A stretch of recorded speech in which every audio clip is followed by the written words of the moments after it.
Welcome into the Off Base Podcast. This is your host, Xavier Scruggs. You can call me X. And I got to bring in my guy, Jared Carrabis, also a host of his own podcast, Baseball is Dead, and also the Section 10 podcast. Jared, appreciate you coming through, my man. What's going on? It's good to see you, man. It's you know what? It's been a hell of a time over here in Red Sox Nation, with the trade deadline. I'm even catching strays out here, but it's going to be fun to break down the deadline with you today. No, I'm excited for it. And with that, man, we can go ahead and start moving the needle. And nobody moves the needle better than A.J. Preller and the Padres.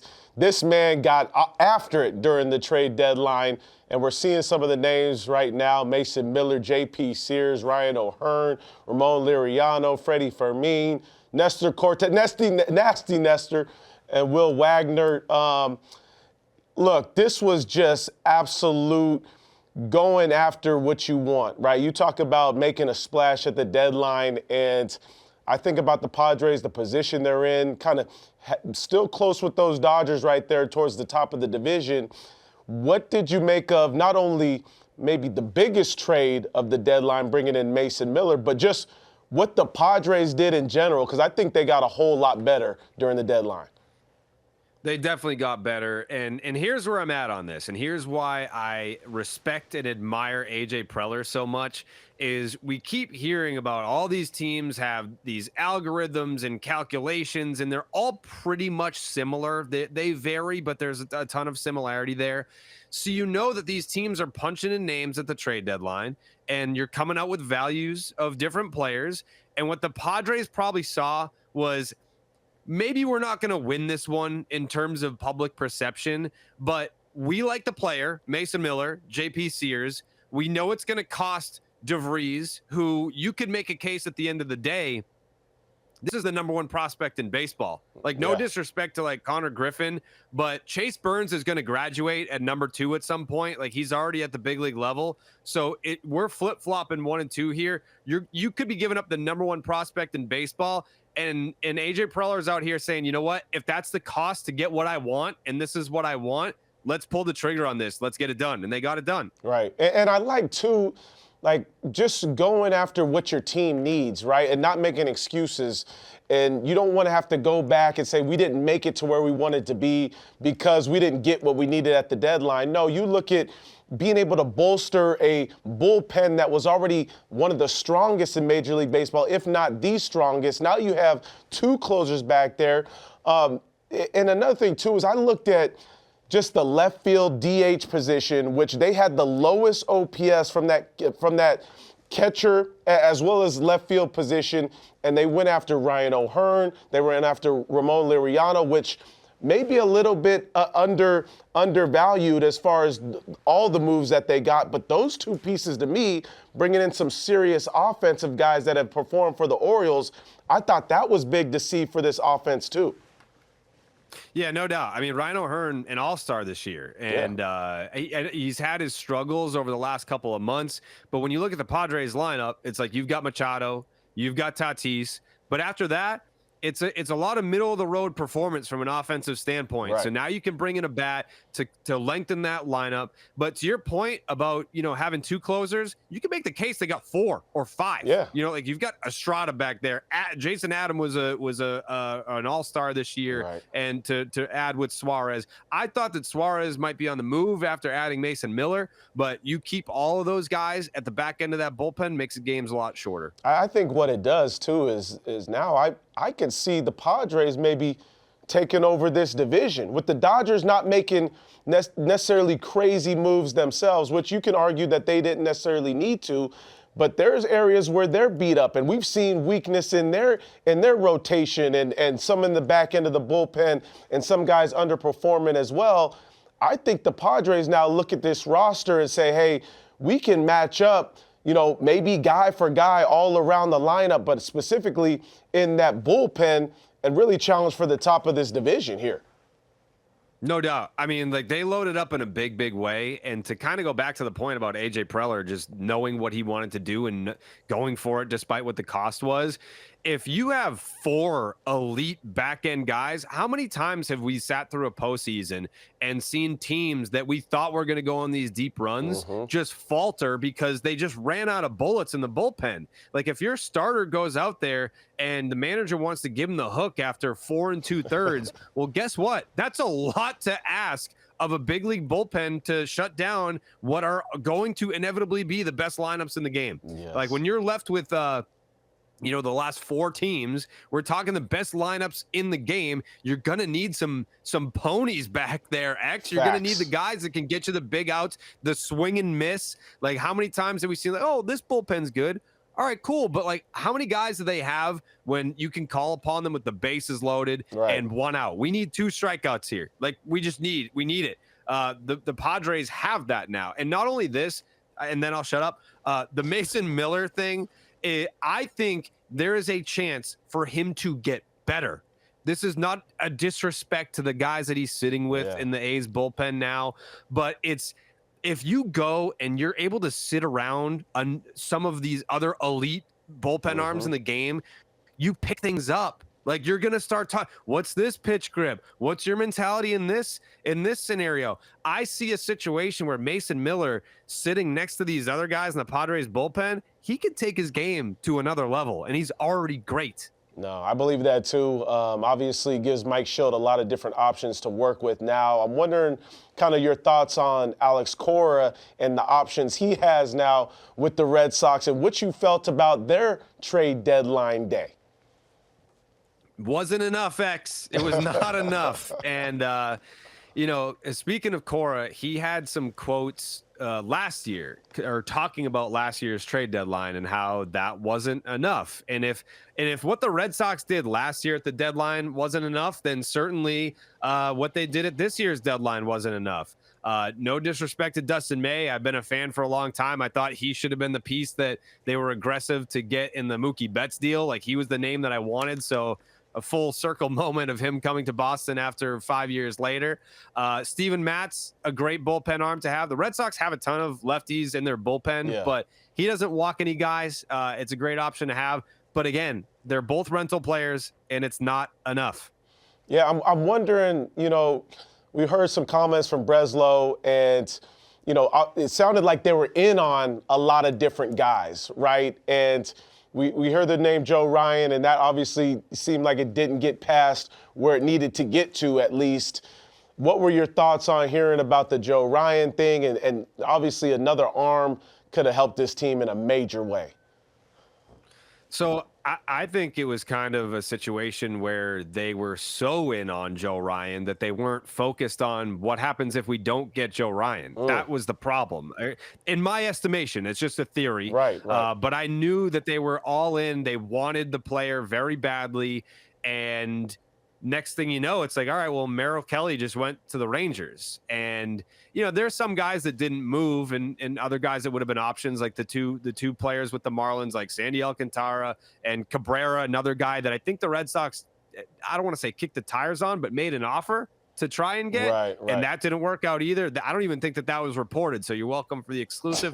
But the Red Sox kind of put all their eggs in the Joe Ryan basket, and the reporting that has come out since then, it's like, you've got guys saying they didn't come anywhere close. You've got guys saying that they almost got it done. But I think the big takeaway is they didn't get it done. Doesn't matter how far along, they didn't get it done. And I don't think that that's acceptable, because they have the pieces to have gotten something done there. Well, I also feel like the teams around them got significantly better, right, within that wild card situation as well. When you think about the Rangers and what they did, whether it be the Yankees, the Toronto, everybody kind of in that picture as well, not only in the AL East, but in that wild card got better too. We're gonna get into some more of kind of what those prospects look like that we hear getting traded, and where they're going and what they can possibly bring to these different teams.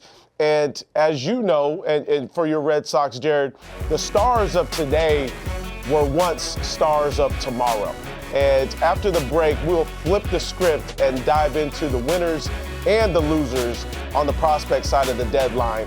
More from Off Base next.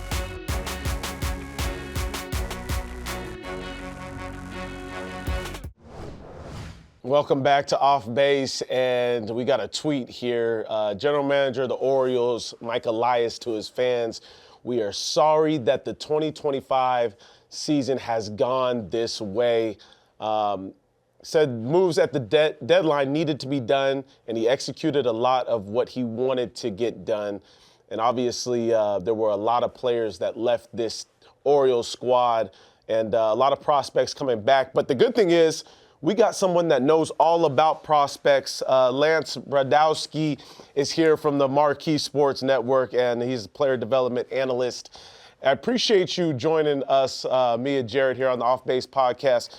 Look, we've talked early on about the big names that were traded, and you know all about these prospects. I've got to ask you first, Lance, when you kind of look around the league and see what was traded and what was brought back onto certain teams, which teams ultimately boosted their farm system the most over this past week or so? Yeah, it's a great question. I mean, I think we started to get a pretty good understanding that relievers were the hot commodity here, and also just from like calculating out how much surplus value those guys have. I'm thinking of like a John Duran or a Mason Miller. Those guys returned a ton, and I think to some extent, I don't even want to know what the prices were for some of the controllable starting pitchers. So when you look at the teams that returned pretty good capital, the obvious one is what the Athletics got back for Mason Miller. I think this is a trade that we'll look back on in whatever period of time and probably view as some kind of overpay. Leo DeVries is a really exciting prospect. We just don't really ever see these like top 15, top 10 type prospects get dealt. He projects as a shortstop right now. I think there's some minor question marks around his bat speed relative to guys like Jesus Mate of the Brewers and Connor Griffin of the Pirates, who are a little more, I would say, tooled up. But I think DeVries has a really high floor. He's also really, really young. And I know he's already up at high A. I think he debuted yesterday. He's just a very exciting prospect, and one that I'm a bit surprised Preller was willing to part with, given all his historic ability to ship these guys away. This felt like the one that he might hold, and he might try to push like an Ethan Salas or one of these other kind of lower level guys that aren't as highly regarded as DeVries. But for multiple, I think it's 4 years of control beyond this season for Mason Miller, you got to pony up. And I think the Athletics got a pretty good return back. Lance, on the Mason Miller deal with DeVries and everything, is this a situation where you look around the league and you see that teams have calculations for, you know, value on each side of the deal in terms of the players mentioned, and you have AJ Preller saying, you know what, it sounds like we might lose this one, but I still want the player. Is that your read on this, or do you think it was kind of an equal trade?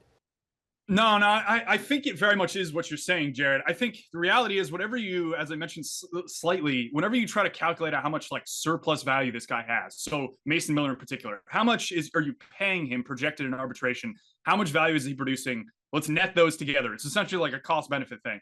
It's a lot of money, you know, like, but it's not nearly as much as you would value from a monetary standpoint a guy like Leo DeVries alone.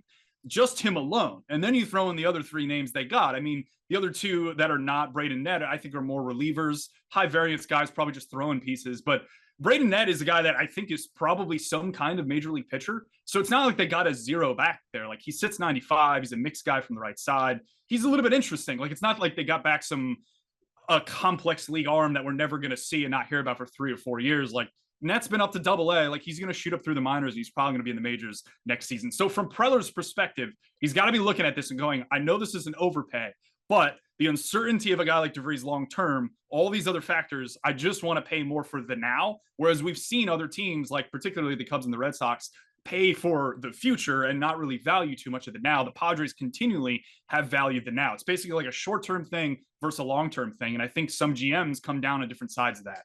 Lance, I'm interested to know if you felt like, you know, obviously we're talking about all these big name prospects. Is there an under the radar name that maybe we're not talking enough about and what he can bring to the table for a specific team? I really like Carl Steven, who the Guardians got back for Shane Bieber. He's a pretty interesting arm. I think this is the best individual arm traded at the deadline. I'm a bit surprised that they gave him up for Shane Bieber. Bieber has a $16 million player option next year, and I'm not entirely sure whether he picks that up, but it's one of those things where I imagine it depends a bit on his playoff performance. and how going into the season he feels is whether he wants to pick up that option and try to go for a multi-year after that, or if he thinks he pitched well enough to earn a multi-year. So alone, if you only get 1 year of a guy like Shane Bieber as the Blue Jays, you're giving up a guy who I think a lot of people view as like a number 4 in a rotation with some upside to get maybe push into like 2.5 WAR a season. It's a huge fastball here. I think a lot of people consider him one of the more pop-up arms from last year's draft. He was a Mississippi State guy, threw his fastball like 70-75% of the time at Mississippi State. He's continuing to do that to some extent with the Blue Jays in the minor leagues, but it's really good zone feel, what the Guardians do really well with. The velocity's not big, but he's a big dude. There's maybe some rough comps to like a Gavin Williams. He's just a really high floor starter that they're going to have in the rotation for 5 to 6 years, maybe more than that, if they decide to extend him or something like that. And they gave up not much of Shane Bieber, in my opinion, for Cal Steven. Of course, that's what the Guardians do so well, is they get this pitching and they start developing it and do a great job with it, man. Well, Lance, we appreciate you, man. I appreciate you breaking it down for us, especially with some of these guys that are definitely under the radar as well. We got to get to starting our engine. Ladies and gentlemen, start your engines. After the break, we dive into MLB's newest awesome innovation in Bristol. And if it was up to us, where should the league go next? Stay with us for more Off Base.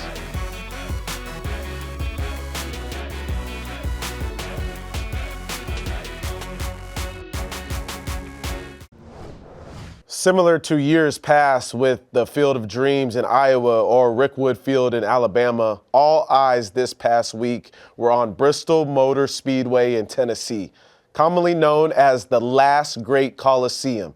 The transformation of Bristol from a racing venue into a site for an MLB game highlights the league's latest effort to continue to grow and attract a younger, more diverse fan base. Man, pretty special. And guess what?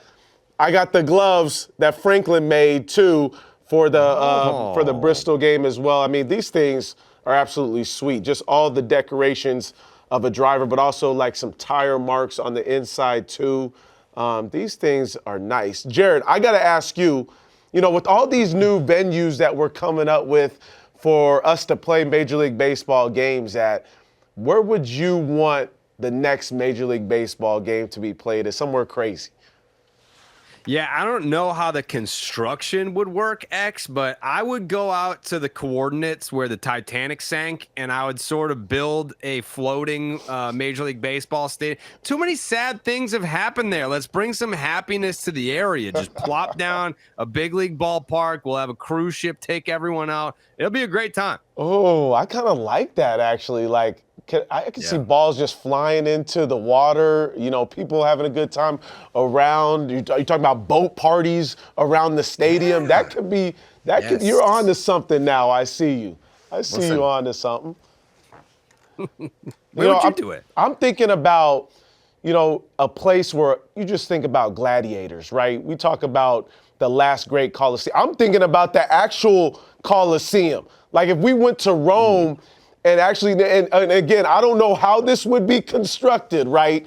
But if we found a way to make a baseball field in that Coliseum, and I think it would help to actually, like, people thinking baseball players are a little bit soft, like, no, let's put that gladiator in them in a little bit. Let's get everybody in there. Maybe we reconstruct a new Coliseum there in Rome too. Plus, I want to go to Rome. Like, that's one of the places where I've been trying to visit here recently. So, what do you think about that?